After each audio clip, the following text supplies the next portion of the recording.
वक्त बवाल मचा हुआ है और ये सब कुछ देखने को मिला है जेन ज़ी की ओर से। सोशल मीडिया प्लेटफॉर्म्स को बैन किया गया तो जेन ज़ी नाराज हुआ और न केवल नाराज हुआ बल्कि वो सड़कों पर उतर आया है कि आखिर क्यों हमसे हमारी बोलने की आज़ादी को छीना गया। फिलहाल काठमांडू में कर्फ्यू लगा दिया गया। अब तक 14 लोगों की मौत का दावा किया गया। ये आंकड़ा बढ़ता जा रहा है। तस्वीरें आप जरा देखिए। तस्वीरें अपने आप में इस बात की गवाही दे रही हैं कि वहां पर स्थिति क्या हो चली है। लोगों में नाराजगी है और नाराजगी ओली सरकार से है कि ओली सरकार को बिठाया गया था कि डेमोक्रेसी वापस आए, एक ऐसी सत्ता आए जो जनता की सुने, लेकिन ऐसा नहीं होता दिखाई दे रहा है।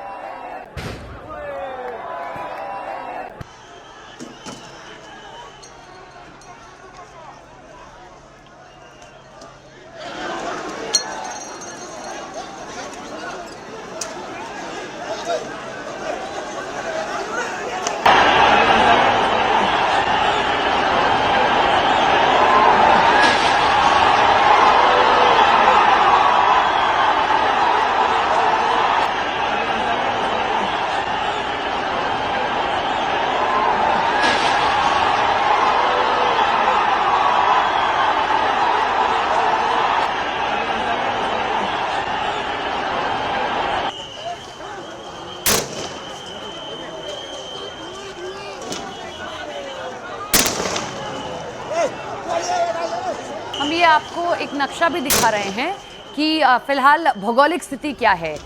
ये देखिए, भारत के जो पड़ोसी हैं उनकी अभी कैसे वहाँ पर अस्थिरता दिखाई दे रही है। जैसे पाकिस्तान हम दिखा रहे हैं, यहाँ पे प्रदर्शन हुआ, नतीजा हुआ कि इमरान सरकार की सत्ता चली गई। इमरान खान अभी भी जेल में बंद हैं। ये होता है जब प्रदर्शनकारी या युवा सड़कों पर उतर आते हैं। अब आ जाइए नीचे श्रीलंका में, महिंदा राजपक्षे के खिलाफ प्रदर्शन हुआ। वहां पर भी ऐसा ही प्रदर्शन था। लोग सरकारी भवनों तक पहुंच गए थे। नतीजा, राजपक्षे को विदेश तक भागना पड़ा था। वहां तो बड़ी भयानक तस्वीरें आई थी।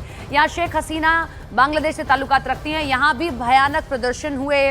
वहां लोग संसद भवन तक पहुंच गए, शेख हसीना के घर तक पहुंच गए। शेख हसीना को उसी दिन अचानक देश छोड़कर भागना पड़ा और अब हालात नेपाल के भी कुछ ऐसे ही होते दिखाई दे रहे हैं। लेकिन तस्वीर देखिए, हम ये मैप के जरिए आपको ये समझाने की कोशिश कर रहे हैं कि डेमोक्रेसी की जब बात आती है ना, तो उसमें सबसे आगे सिर्फ और सिर्फ भारत खड़ा दिखाई देता है। भारत वो देश जहां पर जितनी सत्ता की उतनी विपक्ष की, सबकी उतनी सुनी जाती है, उतनी ही यहाँ पर जनता भी जिम्मेदार है, उसकी भी सुनी जाएगी। लेकिन हमारे पड़ोसी इस वक्त अस्थिर पोजीशन में दिखाई दे रहे हैं और हम ये भी बता रहे हैं कि प्रदर्शन हुए तो यही होगा।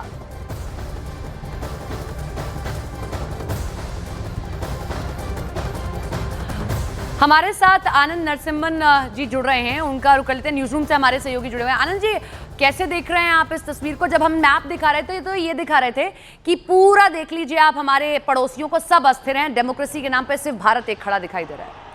डेमोक्रेसी के नाम पर तो भारत एक खड़ा दिखाई दे रहा है, क्योंकि एक लोकतंत्र गणतंत्र है जहां सबकी सुनवाई होती है, कहीं पर भी कॉन्सेंट्रेशन ऑफ पावर्स नहीं है। लेकिन आप देखें तो जिन देशों के आपने हमारे पड़ोस में उल्लेख, जिनका उल्लेख आपने किया, वहां पर भी स्टूडेंट्स के जरिए से ही एक अलग राजनीतिक अखाड़ा क्रिएट हुआ था।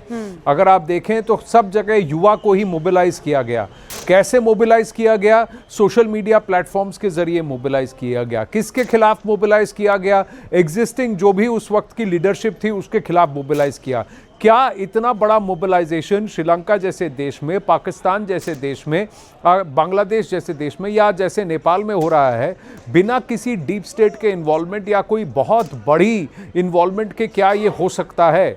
ये बहुत बड़ा प्रश्न है। और ये क्यों हुआ है? सब जगह ये तख्ता पलट होने के बाद ही कैसे सारी बातें खत्म हो गई? कोई फिर उसके बाद वहाँ पर कोई बड़ा उबाल नहीं हुआ, क्योंकि वहाँ पर सत्तारूढ़ जो भी बैठे हैं इस वक्त, वो सब इंटरिम तरीके से बैठे हैं, वो चुनकर नहीं आए हैं।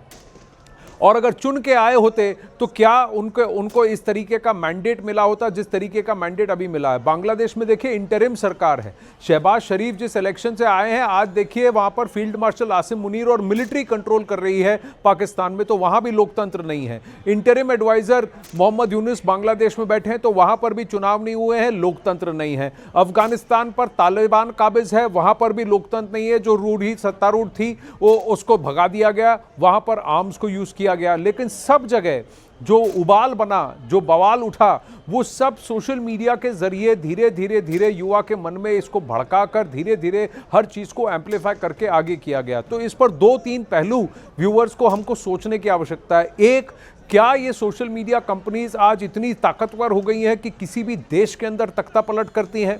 आवाज उठाना, लोगों को जागरूक करने के तरीके से क्या एक तरीके का नैरेटिव और एक ही तरह की चीजों को वो एम्पलीफाई करते हैं?